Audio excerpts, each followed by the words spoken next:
Saludos amigos y bienvenidos a su espacio, Conversando con el Doctor. Unos minutos dedicados a compartir conocimientos y recomendaciones para llevar una vida más saludable. Quédese con nosotros.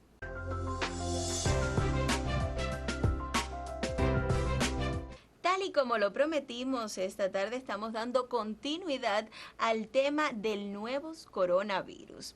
En el programa anterior abordamos sus fundamentos de esta dolencia, además de su historia.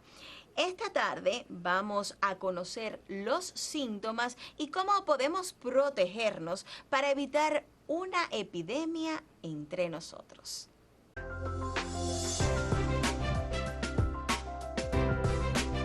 Como invitado tenemos nuevamente con nosotros al doctor José Rafael Ruiz Abrán, especialista de primer grado y profesor de medicina interna del Policlínico Universitario Romari Coro. Muy buenas tardes, profesor. Buenas tardes, Navy, y muy buenas tardes a los amigos televidentes. Doctor, ¿cuáles son los síntomas de la COVID-19? Como ocurre en muchas enfermedades infecciosas, Navy, los casos de la COVID-19 pueden evolucionar de distintas maneras.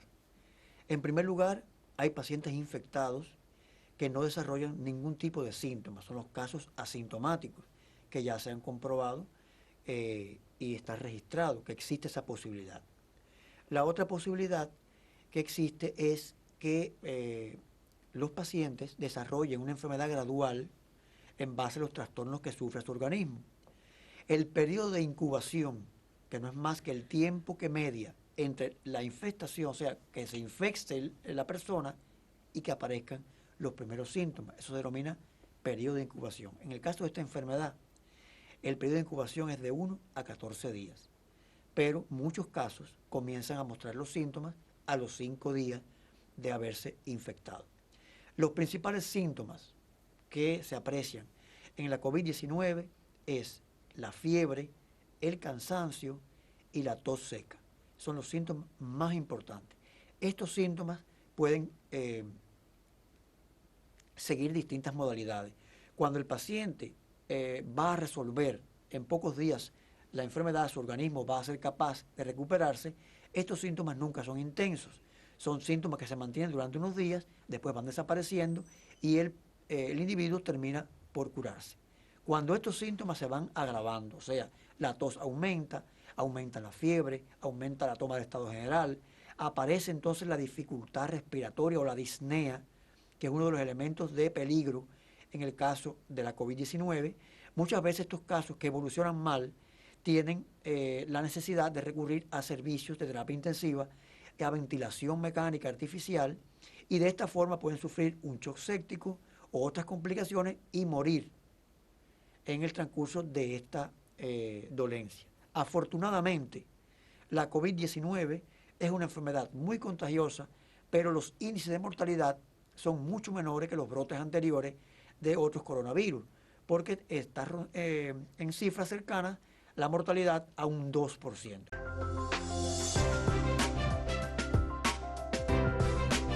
Doctor, ¿y cómo es que se propaga el virus? Un detalle sobresaliente de esta nueva enfermedad, Navy, como te decía hace unos instantes, es la contagiosidad, o sea, la capacidad de propagarse de una manera muy fácil. Hasta hoy se han reportado diversas maneras de propagarse el virus, aunque algunas están todavía en estudio y no se conocen a ciencia cierta.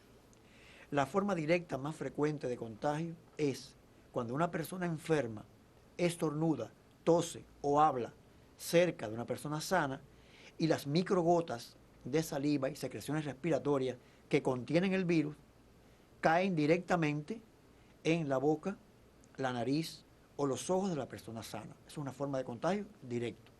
Otra forma de contagio directo es cuando la persona enferma besa, ya sea en la cara, en la boca, en cualquier parte cercana a las mucosas, a la persona sana. Y de esa manera también ocurre un contagio de forma directa.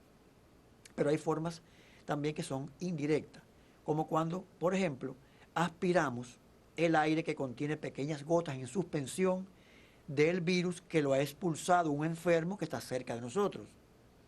Y también una forma indirecta, que es la más frecuente, la más peligrosa, porque es la que menos se ve, la que menos se tiene en cuenta, y es cuando nuestras manos tocan superficies, objetos previamente contaminados con el virus y después, en un acto inconsciente, llevamos nuestras manos a la boca, a la nariz o a los ojos. Profesor, ¿y un paciente sin síntomas, pero que ya esté infectado, puede transmitir la enfermedad? En teoría sí, Navy, pero en la práctica se ha visto que cuando los pacientes no tienen síntomas, es muy poco probable que transmitan la enfermedad. Lo que sucede es que hay personas que tienen síntomas muy ligeros, una pequeña tos ocasional, que no se piensa ni remotamente en la enfermedad, o que no se sienten enfermos y ya en realidad lo están. En esos casos es un poquito más frecuente que haya contagio. Pero cuando el paciente se vuelve verdaderamente contagioso es cuando ya tiene los síntomas francos de la virosis, o sea que es cuando más fácil se transmite la enfermedad.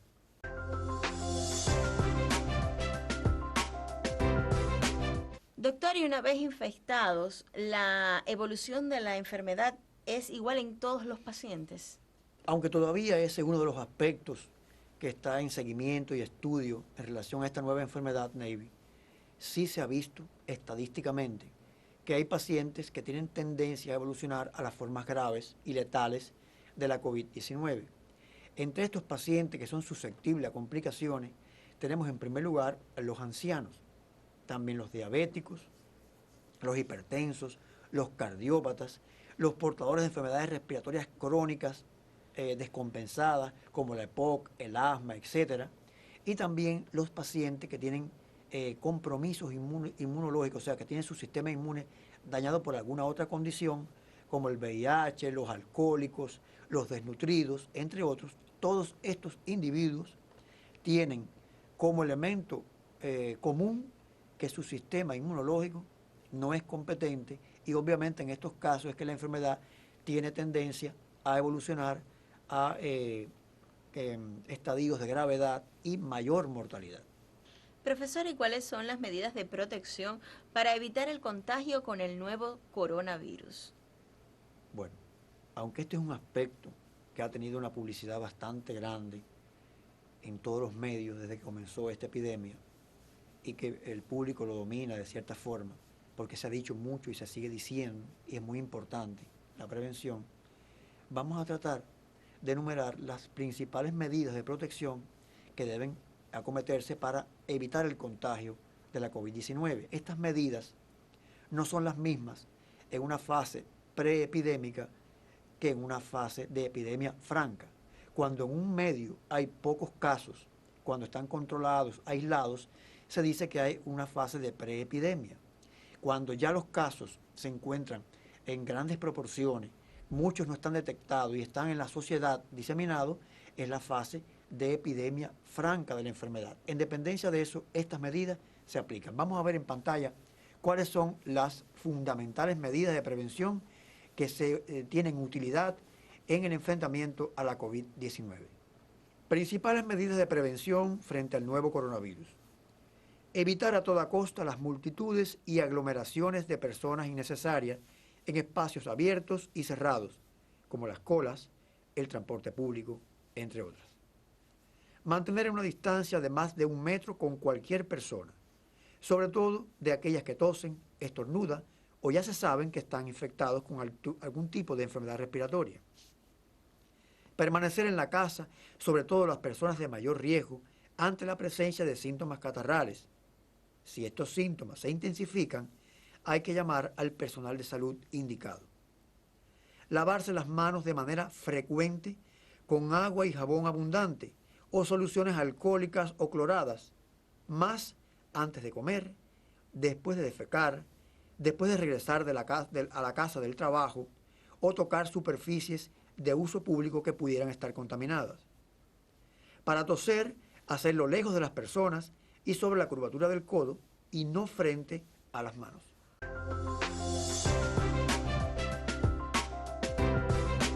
Doctor, con frecuencia vemos a personas en la calle usando nasobuco. ¿Cuál es en realidad el uso correcto de este medio de protección? Es una pregunta oportuna, Navy. el nasobuco o mascarilla es un medio de protección conocido y muy usado a través de los años, pero es una barrera de protección bidireccional.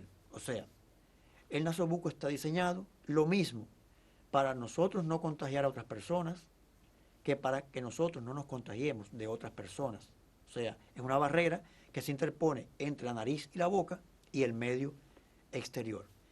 Los individuos que tienen riesgos de enfermar gravemente por esta pandemia deben usar nasobucos si van a trasladarse a lugares donde hay varios enfermos.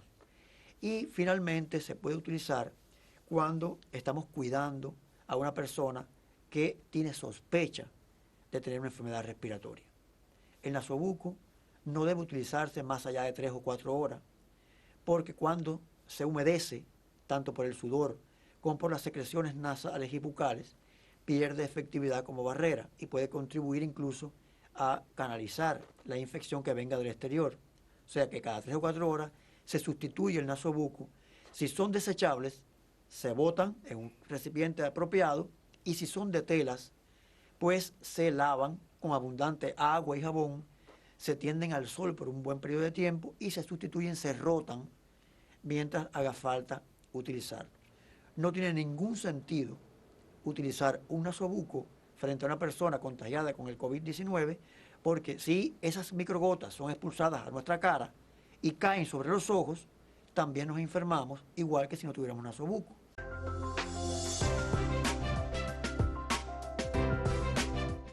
Profesor, ¿existe hasta la fecha alguna vacuna o tratamiento curativo para este nuevo coronavirus? Como ocurre frecuentemente frente a un brote epidémico de esta naturaleza, donde tantas vidas están en juego, siempre se desencadenan fenómenos investigativos a la par de las epidemias para encontrar ya sea una profilaxis, una vacuna o un fármaco o una terapéutica que sea efectiva y logre de cierta forma detener el proceso epidémico. Hasta el momento no hay en uso ni que se conozca ninguna vacuna efectiva frente al nuevo coronavirus. O sea que de momento no existe. Eso puede ocurrir en cualquier momento, cuando se pasen las primeras pruebas, en fin, puede suceder lo mismo en meses, que incluso tardar, como algunos expertos auguran, hasta prácticamente un año en que eso pueda ocurrir. Tampoco se conoce ningún fármaco que sea verdaderamente efectivo frente al coronavirus actual. O sea, cuando decimos efectivo, es que lo destruya y detenga la enfermedad. Ese fármaco aún no existe.